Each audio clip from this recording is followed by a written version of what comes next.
Okay, the purpose of our video today is to go over some safety instruction and techniques for plastic welding and repairing seams and cracks on our plastic parts.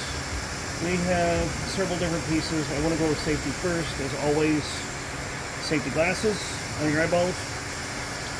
We have several different types of tubing here, or filler, with different melting points, which polyvinyl chloride is 185 degrees Fahrenheit. Polyethylene is 115 to 135 degrees. Polypropylene is 320 degrees, and styrene is 220 degrees, so everything gets very hot. And I have a heat gun here. We all use a heat gun already, so I want to compare the temperatures between this air gun and the heat gun.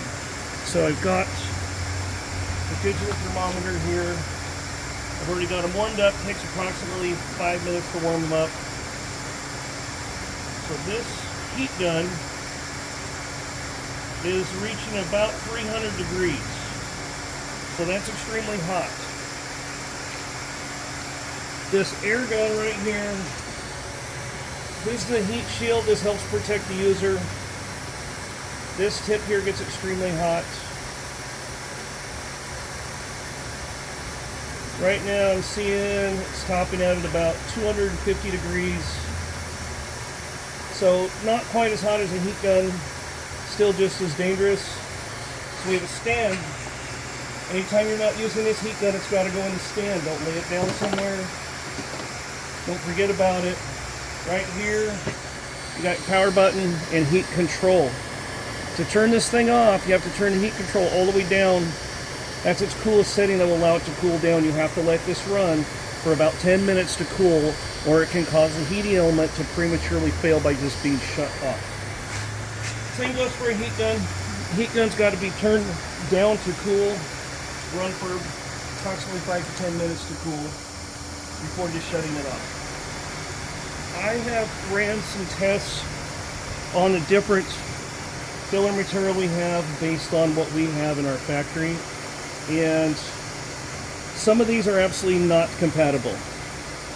These two in the middle are the polyvinyl chloride and the styrene seem to burn in fray before it will properly bond. This clear one up here on the top is the polyethylene. It doesn't quite as bond as well either. This material we have here seems to sweat, depending on what you're using. This polypropylene right here bonds really well, even though it has the highest temperature melting, seems to really bond. It is stuck on there. I'm happy with this, but before we can do any kind of work in our factory, we need to find out what this material is we're using and what the best material is to use. These heat guns or air gun come with different attachments. This is also safety. This is very sharp. This is used for beveling out two pieces to create a tighter weld.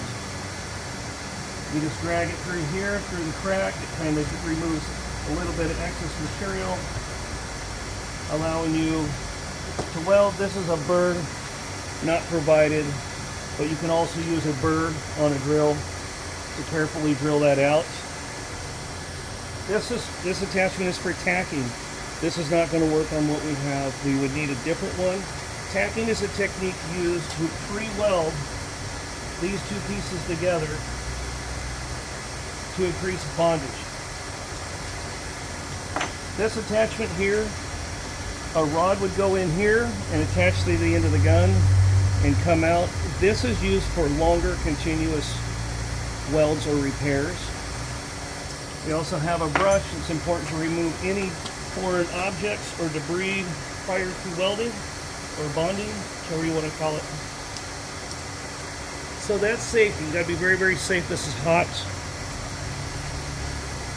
This is also a fan. This is used for fanning out the heat, but in our situation, I think we're going to concentrate the heat. So I'm going to heat this back up. It's going to take a few minutes to heat it up. Right now we're going to work on repairing a crack in plastics. Different than an actual just weld. It's important to drill a hole, which I've already done, in the end of your crack. If you don't drill a hole in the end of that crack, and you only weld up to the crack that you can see, that crack will continue to spread later on. So find the end of the crack, even drill more than one hole if you need to. If you're not sure, you've got to drill that, or that will not hold. So with this warm, we're going to use this polypropylene right here, and we're going to repair that crack. Now when you cut this, you want to cut it at an angle. That gives you a greater starting point for your welding. The technique for doing this is using sort of a waving motion to spread the heat around. You're not trying to melt your equipment, you're trying to melt your filler, but heat your equipment. So it takes a few minutes, but you want to push it down in there and bend as it's melting. Bend it towards your gun. That helps the trap heat in there when you're doing bonding. You want to fan it around to keep from melting your equipment. If you concentrate the heat in one place, you're going to end up melting and warping the equipment you're working with.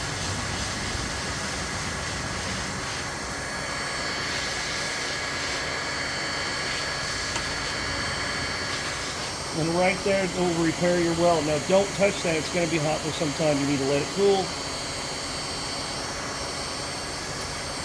So over here, we have a couple different butt joints here. I wanted to do this one here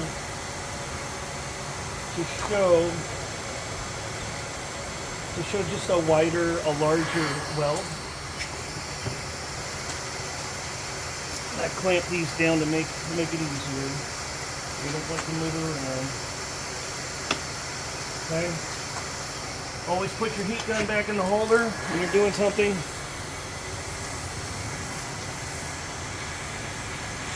We're going to preheat this slightly.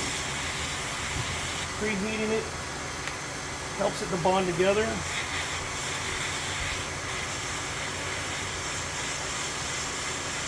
We're going to fan this again. Same technique as fixing a crack.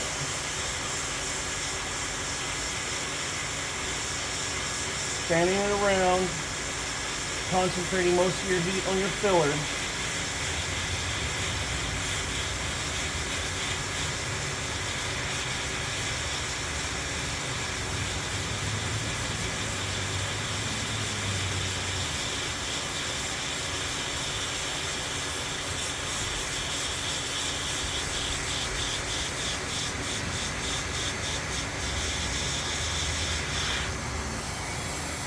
Trim this off here. There you go. Okay. Again, don't touch that. That's going to be hot for a while. So this one here has a larger bevel. So I want to try and see how well it will bond with less material and more filler rod.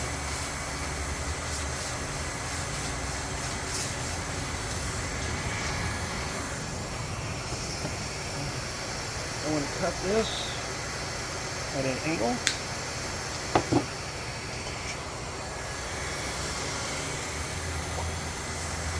Again, I'm going to do a little bit of preheat, not enough to melt our equipment.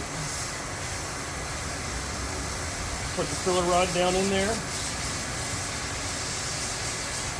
and fan it. Again, concentrating most of your heat on your filler rod.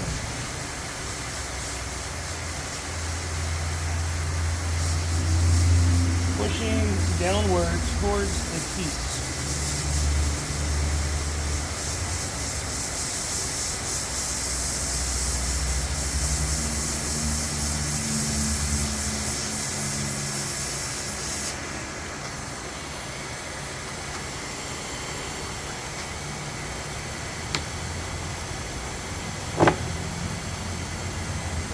So right here we have our 90-degree angle, and ideally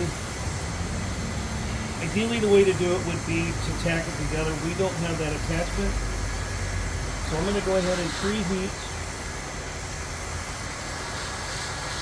Again, being very careful not to melt my equipment.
Okay.